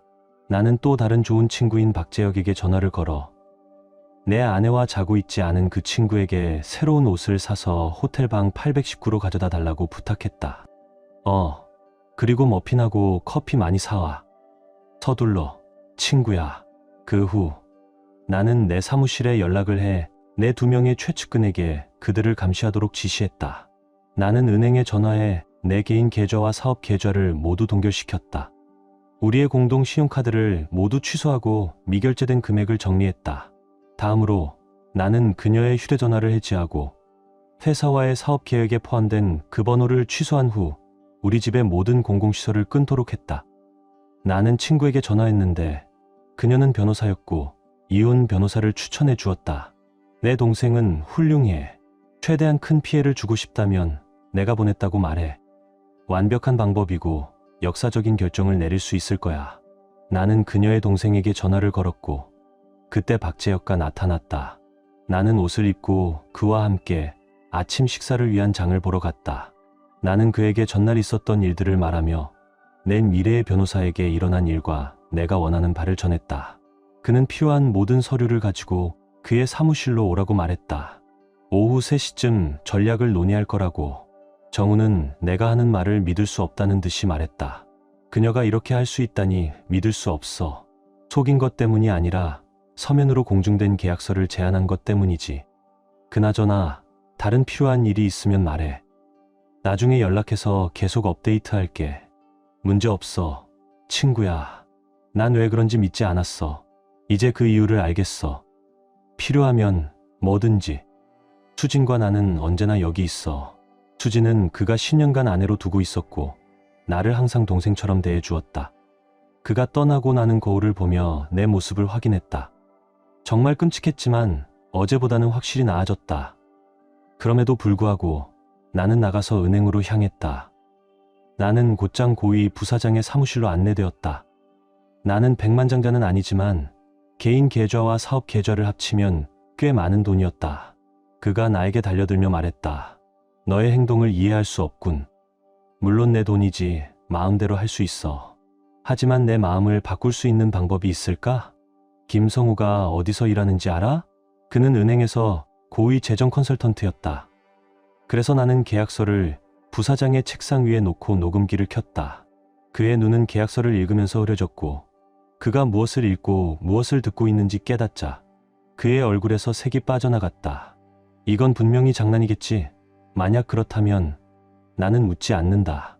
나는 내 아내와 자고 있는 이 사람이 내 뒤에서 일하는 은행과는 더 이상 거래할 수 없다. 내 목소리는 낮게 으르렁거리듯 높아졌고 주변 직원들이 내 말을 다 들었을 것이라고 확신했다. 나는 그의 떨고 있는 손에서 계약서를 빼앗고 녹음기를 잡았다. 김성우에게 법정 문서가 곧 전달될 것이라고 전해. 좋은 하루 보내세요, 부사장님. 나는 돌아서서 그의 사무실을 지나쳤다. 그가 소리쳤다. 김성우를 당장 데려와. 나는 작게 웃었다. 나는 목사실에 들러 계약서 사본을 세부 출력했다. 원본은 변호사에게 전달되기 전까지 누구에게도 보여주지 않는 것이 좋다고 판단했다. 그 후 나는 보험사로 향했다. 내가 알고 있는 전 아내가 이곳에 근무하고 있었기 때문이다. 나는 안내를 받아 사장실로 들어갔다. 그녀의 사무실을 지나칠 때 누군가 낮은 목소리로 이준호라고 부르는 것을 들은 듯 했다. 잘 돼가고 있군. 나는 속으로 생각하며 미소를 지었다. 김수정 부장은 내가 들어서자 자리에서 일어나 악수를 청했다. 이준호 씨, 반갑습니다. 무엇을 도와드릴까요? 그녀는 다소 긴장한 표정이었다. 자리에 앉은 듯한 느낌이 들지 않았다. 제가 왜 왔는지 아시겠죠?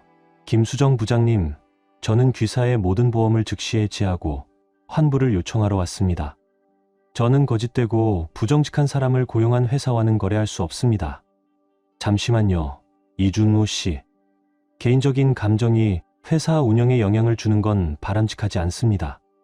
나는 책상 위에 놓인 계약서를 들어 조용히 바라보았다. 이 녹음 파일을 들어보시죠. 그녀는 문서를 천천히 넘기며 공증 도장과 서명을 확인하더니 손끝이 떨리기 시작했다. 잠시만요. 그녀는 인터폰을 눌렀다. 정지은, 지금 제 사무실로 오세요. 몇 초 뒤 정지은이 들어왔다.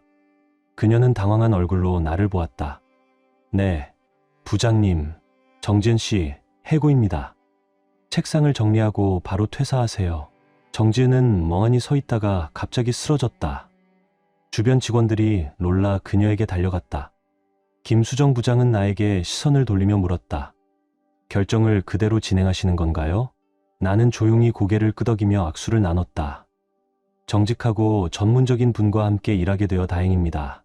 이제 제 사업도 안정될 것 같군요. 나는 자리를 털고 일어나 정지은이 쓰러져 있는 모습을 스쳐 지나 변호사 사무실로 향했다. 내 변호사의 이름은 신태민이었다. 나보다 약간 나이가 많지만 훨씬 젊어 보이는 인상이었다. 그는 나를 사무실로 안내하며 음료를 권했고 비서에게 물을 부탁했다. 자, 이준호 씨. 제 여동생 이야기를 들었어요. 그녀 말로는 이 상황을 제가 흥미로워할 거라 하더군요. 어떤 자료를 가지고 오셨죠?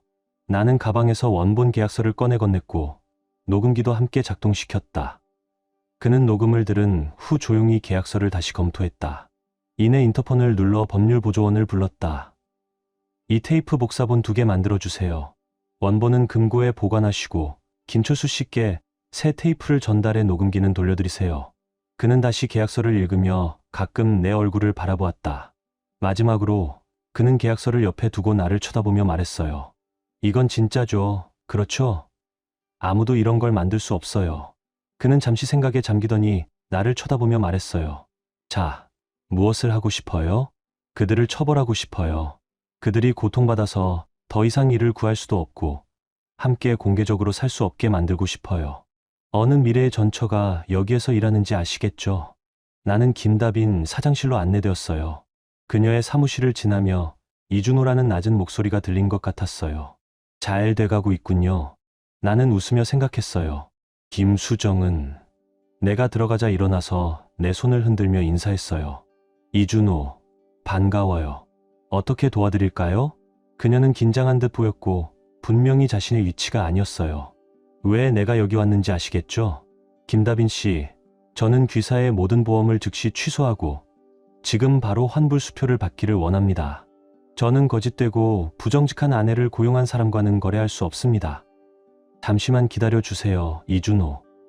개인적인 감정이 제 회사의 업무에 영향을 미칠 수 있습니다. 나는 책상 위에 있는 계약서를 들어 올리고 그것을 응시했어요. 이 녹음 파일을 들어보세요. 그녀는 세 페이지를 읽고 공증도장과 서명을 간단히 확인했어요. 그녀의 몸이 떨리기 시작했어요. 잠시만요. 그녀는 인터폰 버튼을 눌렀어요. 정지은, 지금 제 사무실로 오세요. 몇 초 후, 내 미래의 전처가 들어왔어요. 분명히 영향을 받은 모습이었어요. 네, 김수정 씨, 정지은, 해고야. 책상 정리하고 즉시 나가세요.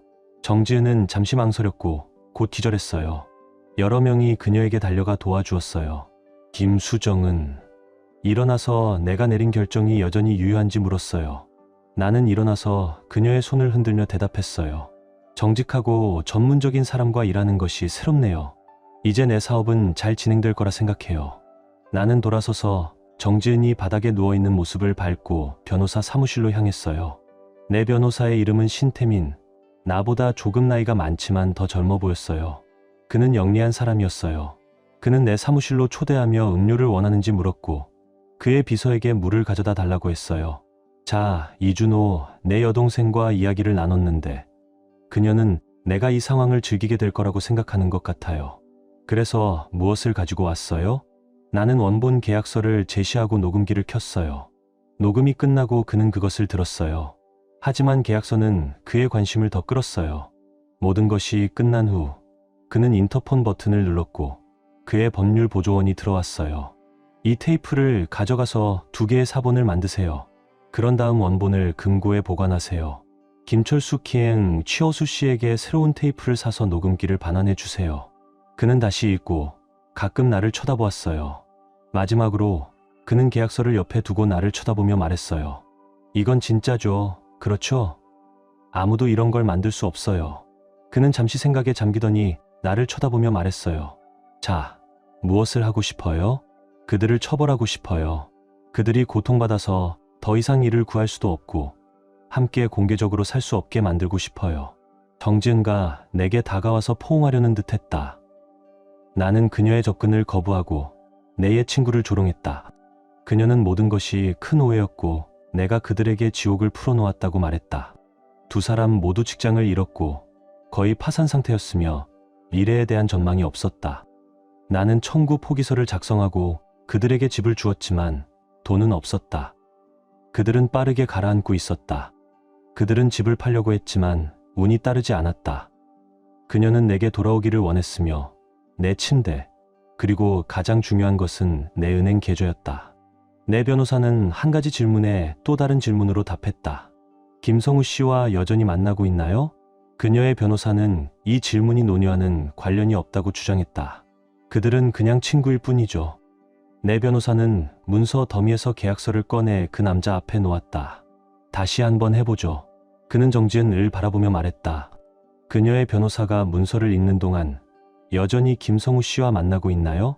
그녀는 창백해지며 거의 기절할 뻔했다. 그건 대답하고 싶지 않아요. 너무 개인적인 질문이에요. 좋아요. 박현식 씨. 법정에서 맹세하고 대답하실 수 있습니다. 나는 그들의 삶이 무너지는 것을 보며 점점 더 만족감을 느꼈다. 그녀의 변호사는 계약서를 읽기를 마치고 기절할 뻔했다. 그들은 이전에 이것에 대해 언급한 적이 없었다. 그가 설명했다. 그는 내 변호사에게 돌아서며 말했다. 이건 모두 전에 들은 이야기입니다. 그들은 실질적인 증거가 없습니다. 그때 내 변호사는 김보라 공증인과 함께 진술서를 제출했다. 그는 그것을 변호사에게 건네며 내가 말한 것에 대한 서명 및 공증된 진술서를 요구했다. 그때 그는 녹음 테이프를 꺼냈다. 이건 법정에서 증거로 인정됩니다. 당신의 의뢰인들이 이것이 일어나는 것을 알고 자발적으로 수용했기 때문입니다.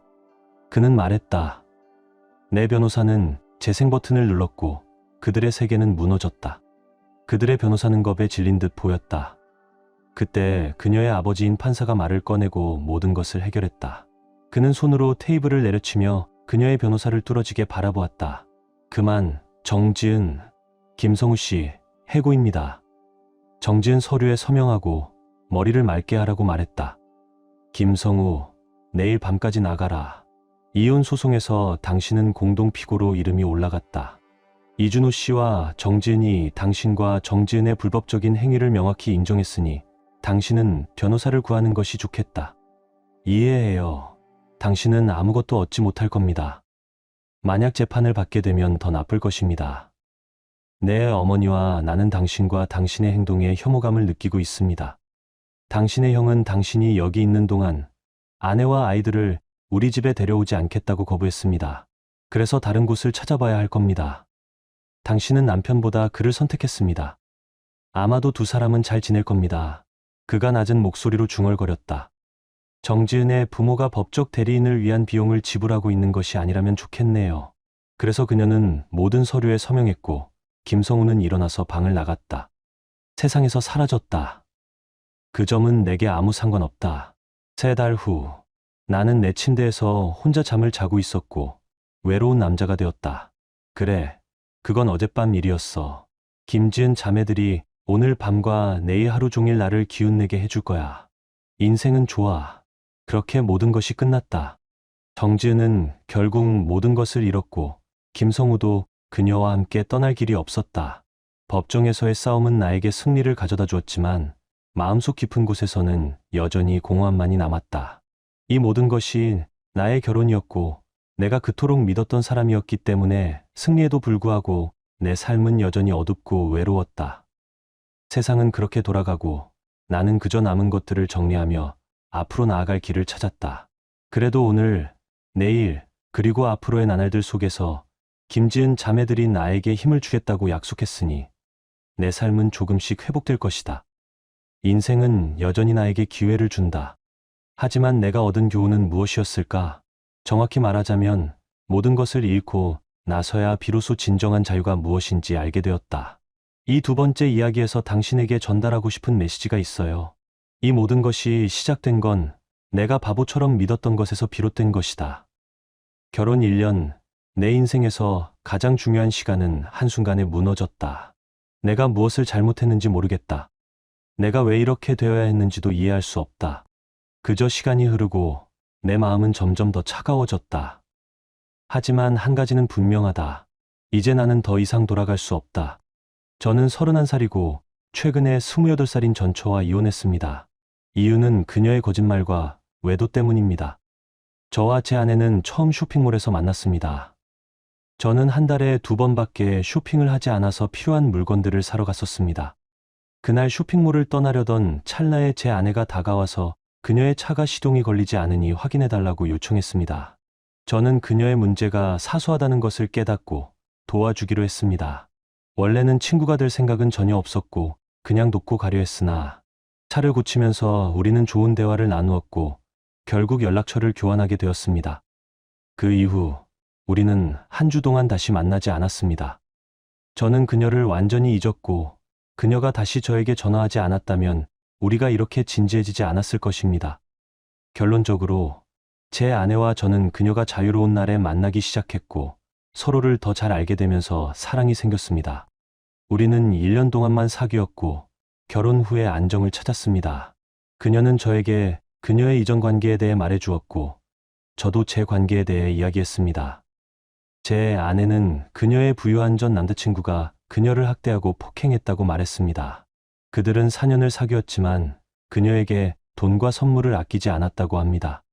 제가 이해한 바로는 제 아내는 그 전 남자친구와의 관계를 끝내야 했던 이유가 그로부터 계속 속고 학대를 당했기 때문이라고 했습니다. 저는 그녀의 말을 이해했습니다. 저도 예전에 친구가 폭력적인 관계에 있었던 걸 봤고 그녀가 얼마나 고통받았는지 알았기 때문입니다. 저는 아내에게 우리의 결혼 생활은 그녀가 안전할 수 있는 곳이 될 것이라고, 저는 절대로 그녀에게 손을 들지 않을 것이라고 장담했습니다. 그리고 그 말은 진심이었습니다. 저는 이전에 한 번도 여자를 때린 적이 없었고 그녀와는 그런 일이 있을 리 없었습니다. 사실 제 아내는 우리가 사귄 지 5달 만에 이미 저와 함께 살고 있었습니다. 결혼한 것은 우리가 결혼 반지를 끼고 집에 장식한 사진들 외에는 별로 달라지지 않았습니다. 결혼한 첫 몇 달 동안은 모든 것이 너무 순조로웠습니다. 아내는 저에게 너무 많은 사랑을 주었고 세상에서 유일한 남자처럼 느끼게 해주었습니다. 제가 살고 있는 집은 돌아가신 아버지께서 저에게 주신 집이라 우리는 월세를 낼 필요가 없었습니다. 우리는 공과금, 식료품, 그리고 기름값만 지불하면 되었습니다. 솔직히 말하면 저는 청구서를 처리하는 사람이었고 저는 2사람을 부양할 만큼 충분히 돈을 벌었고 그 일을 하는 게 편했습니다. 저는 그녀에게 월급이 얼마인지, 그녀가 돈을 어떻게 썼는지 물어본 적이 없습니다. 그녀는 이미 그런 생활에 익숙했기 때문에 청구서를 제가 책임지는 것이 제 책임이라고 느꼈습니다. 1년이 지나고 우리는 여전히 조화를 이루며 살고 있었습니다. 결혼 10개월째부터 몇 가지 문제를 제외하고는 말이죠. 제가 일하던 조직에 무슨 일이 생겼고 한 달 동안 월급을 받지 못했습니다. 급여를 받지 못한 것은 집안의 많은 일에 영향을 미쳤습니다. 제가 예전처럼 할 수 없었기 때문입니다. 처음에 우리가 직장에서 한 달 동안 급여를 받지 못할 거라는 사실을 알게 되었을 때 저는 크게 신경 쓰지 않았습니다. 왜냐하면 아내가 집안의 청구서를 처리해 줄 것이라고 믿었기 때문입니다. 하지만 그날 저는 정말 잘못 생각하고 있었던 것입니다. 저는 아내에게 급여를 받지 못했다고 말하러 집에 갔습니다. 그녀가 저를 달래주고 잠시 동안 모든 것을 처리해 줄 줄 알았죠. 하지만 그녀는 저를 충격에 빠뜨렸습니다. 그녀는 너무 과장되게 반응하며 그 일로 큰 소동을 일으켰습니다. 그녀는 우리가 무엇을 해야 할지 물었고 저는 상황이 정상으로 돌아올 때까지 집안을 돌봐달라고 했습니다. 그때 그녀는 뭐라고 했는지 아세요? 아내는 집안을 돕겠다고 동의했지만 제가 그녀가 쓴 돈에 대해 이자를 내기로 동의하면 도와주겠다고 했습니다. 그녀가 그렇게 말했을 때 저는 그녀가 농담하는 줄 알았지만 그녀는 진심이었습니다. 그녀는 말한 모든 말을 정말로 의미했습니다. 그녀의 반응은 제가 그녀와 사귀고 결혼한 이후 제가 그녀에게 해준 모든 일들을 생각할 때 저를 충격에 빠뜨렸습니다. 솔직히 말하자면 만약 누군가가 그녀가 그런 말을 할 거라고 말했으면 저는 믿지 않았을 것입니다. 결국 저는 그녀의 조건에 동의했고 그녀는 자신이 쓴 모든 돈을 하나하나 세고 이자율을 저에게 줬습니다. 이자가 그녀의 돈을 돌려주는 것으로 충분하지 않다면 그 이자까지도 요구했습니다. 그 주에 아내의 태도는 완전히 달라졌습니다. 내가 직장에서 문제가 생기기 전 그녀는 나에게 그렇게 의존적이었고 사랑을 계속해서 표현해 주었습니다. 하지만 집안의 청구서를 처리하기 시작하면서 모든 것이 변했습니다. 그녀는 더 이상 나에게 손을 대는 것을 허락하지 않았고 예전처럼 말이 많던 사람이 아니라 아주 차가운 사람으로 바뀌었습니다. 나는 이런 변화들을 모두 눈치채고 그녀에게 이를 직면시켰습니다. 그녀는 그것이 그녀의 새로운 기분이라고 말하며 내가 그것에 문제가 있다면 내가 처리해야 한다고 했습니다. 그녀가 나에게 말하는 방식도 바뀌었고 예전처럼 존중도 없었습니다. 모든 것이 너무 빨리 일어났고 한순간에 그녀가 누구였는지 알 수 없게 되었습니다. 그 상황을 더 악화시킨 것은 내가 일하던 회사에서 일부 직원을 해고해야 했고 나는 급여를 받으러 가야 했다는 것입니다. 이 일이 발생했을 때 나는 아내에게 그것을 말하지 않았습니다. 왜냐하면 그녀가 집에서 나와 함께 있는 것을 견디기 힘들게 만들고 있었기 때문입니다. 나는 친구들에게 이 사실을 말했는데 다행히 한 친구가 최근에 고급 레스토랑을 오픈한 사람을 알고 있었고 나는 거기에서 일자리를 얻었습니다. 저는 고급 레스토랑에서 거의 2달 동안 웨이터로 일했으며 아내에게는 그것에 대해 말하지 않았습니다. 그곳의 급여는 이전에 받던 급여에 비해 적었지만 아무것도 하지 않고 예전처럼 나를 모욕당하는 것보다는 나았습니다. 집안의 청구서에 대해서는 2달 후 그녀가 쓴 돈에 대한 터무니없는 이자율을 더하면서 저는 그걸 멈추고 우리는 5,050으로 나누기 시작했습니다. 청구서를 나누고 나서도 우리의 결혼 생활은 예전처럼 돌아가지 않았습니다. 하지만 나는 그에 대해 신경 쓰지 않았습니다. 왜냐하면 제 유일한 집중은 더 나은 직업을 구할 때까지 계속해서 일자리를 지원하는 것이었기 때문입니다. 어떤 식으로든 내가 예전의 재정 상태로 돌아가면 아내의 존중이 돌아올 것이라고 믿었습니다. 어느 날 나는 레스토랑에서 주문을 정리하고 있는데 아내가 레스토랑에 들어오는 모습을 보았습니다. 그녀를 보고 내 심장이 멎을 뻔했습니다. 그녀가 내가 여기서 일하고 있다는 정보를 알게 된 줄 알았기 때문입니다. 하지만 내가 가장 놀랐던 것은 그녀가 이미 한 남자가 기다리고 있는 테이블로 가서 그와 입맞춤을 하는 것이었습니다. 제 심장은 즉시 부서졌고 제가 깨달았을 때 그 남자는 그녀가 모든 연락을 끊었다고 말했던 전 남자친구였습니다. 저는 거의 옷을 적실 뻔했습니다. 저와 함께 일하던 동료 중 한 명이 제 얼굴에 충격을 보고는 괜찮은지 물었습니다. 저는 몇 초 동안 대답할 수 없었고 그때 제 아내와 그녀의 전 남자친구에 대해 말했습니다. 그는 놀랐고 혼란스러워했지만 그들이 아내가 제가 여기서 일하는 것을 모른다는 것을 알게 되면서 상황을 더 잘 이해하게 되었습니다. 저와 대화를 나눈 동료와 저는 친한 사이였기 때문에 그가 제게 계획을 세워주었습니다. 우리가 계획에 동의한 후 그는 그들의 주문을 받으러 갔습니다. 계획은 그가 주문을 받고 음식이 준비되면 내가 그들에게 음식을 서빙하고 그는 뒤에서 모든 것을 기록하는 것이었습니다. 우리는 계획대로 했습니다. 저는 아내와 그녀의 전 남자친구에게 음식을 가져갔습니다. 그녀가 제 방향을 보고 저를 봤을 때 그녀의 얼굴은 창백해졌고 그녀는 놀라서 마시던 레드와인을 뱉었습니다. 저는 음식을 그녀와 전 남자친구 앞에 놓고 그녀가 말도 못하고 얼어붙은 채로 그대로 두었습니다. 그날 늦게 그녀는 집으로 돌아오지 않았습니다. 저는 그녀가 돌아오지 않을 걸 알았습니다. 그래서 나는 기꺼이 그녀의 짐을 싸서 밖에 내다 놓았습니다. 다음 날 아침 그녀는 와서 부탁하며 평소처럼 자기 설명할 수 있어. 내가 생각하는 것과는 달라. 라는 말을 했습니다. 이것은 그녀가 며칠 만에 나에게 말한 가장 긴 문장이었고 내가 그녀를 보지 않았다면 아마 계속해서 나를 속였을 것입니다. 저는 말을 아끼기로 했고 그녀에게 부유한 전 남자친구에게 돌아가서 그 독성 관계를 즐기라고 말했습니다. 그 후 그녀는 별다른 말을 하지 않고 짐을 싸서 떠났습니다. 저는 그녀의 눈물이 진짜인지도 의심스러웠습니다.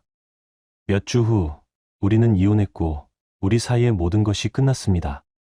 운 좋게도 레스토랑에서 일한 몇 달 후, 저는 좋은 일자리를 얻을 수 있었습니다. 그리고 저는 이 사실을 빼먹었네요. 저와 동료는 아내의 영상을 온라인에 올렸습니다. 그녀의 전 남자친구 얼굴은 가렸고, 그녀의 얼굴은 세상에 공개되었습니다. 그 영상은 바이럴이 되었고, 그녀의 얼굴을 보면서 웃음이 나올 때마다 저는 그 장면을 떠올립니다. 저는 그 일에 대해서 눈물도 흘리지 않았습니다. 아무 일도 없었던 것처럼 지나갔습니다. 왜냐하면 지난 몇 달 동안 그녀는 저에게 큰 상처를 주었고, 저를 무시했기 때문입니다. 여자에게서 제가 받아들일 수 없는 두 가지는 외도와 무시였습니다. 지금은 괜찮습니다만, 저는 관계에 서두르지 않습니다. 왜냐하면 대부분의 여자들은 끔찍한 위선자들이기 때문입니다. 그들은 나는 내 편이 될 거야 라고 말하기는 잘하지만 일이 생기면 떠나버립니다. 분명히 당신의 아내는 처음부터 위선자였던 것입니다. 그녀는 당신과 함께한 삶과 당신이 그녀에게 해준 일들을 사랑했을 뿐입니다. 자신의 모든 것을 바치고 그들을 편안하고 행복하게 만들기 위해 열심히 노력했는데 그 순간 당신이 그들이 필요할 때 당신이 혼자 관계에 있었음을 깨닫는 것이 얼마나 가슴 아픈 일인지 모릅니다. 새로운 직장을 알게 된 후에 알게 된 것이 다행입니다. 그렇지 않으면 그녀는 다시 당신의 부드러운 마음을 조종하고 당신의 사랑을 이용했을 것입니다. 모든 것이 결국 끝났습니다. 배신과 상처를 받는 느낌은 쉽게 잊혀지지 않지만 저는 일어나서 앞으로 나아가는 법을 배웠습니다. 인생은 항상 공평하지 않지만 저는 존중과 진실함이 무엇보다 중요하다는 것을 깨달았습니다. 가장 큰 교훈은 누구도 내 자신이 가진 가치를 잊게 해서는 안 된다는 것입니다. 이 이야기를 통해 뼈저리게 느꼈어요. 끝까지 함께해 주셔서 진심으로 감사합니다. 공감하셨다면 구독과 좋아요로 마음을 나눠주세요. 그리고 응원의 댓글을 남겨주시면 더 좋은 영상을 만들 수 있는 힘이 됩니다. 그럼 다음 영상에서 다시 만나 뵙겠습니다.